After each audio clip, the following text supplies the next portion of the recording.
Hello friends, आज हम बात करेंगे कुछ लड़कों के लॉस के बारे में और उनके कुछ ऐसे पॉइंट्स हैं जिसमें उनको थोड़ी राहत मिलेगी अगर हम बात करें।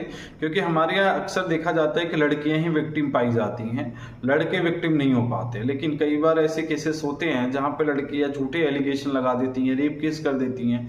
अगर कोई लड़का मैरिज की बात कर लिया और उसके बाद वो रिलेशन स्टेब्लिश कर लिया तो वो लड़कियां क्या करती है, उसके ऊपर रेप केस लगा देती है। और कई ऐसे केसेस भी हैं जो झूठे केस भी आ जाते हैं इस केस में।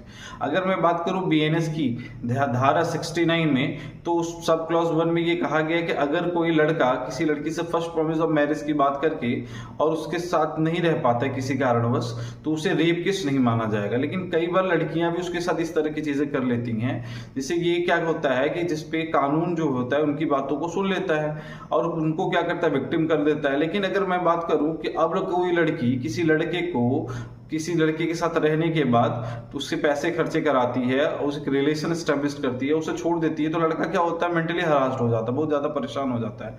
तो अब परेशान होने की जरूरत नहीं है, क्योंकि बीएनएस की धारा 318 में ये कहा गया है कि अगर कोई लड़की किसी लड़के के साथ रिलेशन स्टेब्लिश करती है और उसके बाद उसे छोड़ देती है तो लड़का मेंटली अनप्रिपेयर्ड रहेगा, परेशान रहेगा।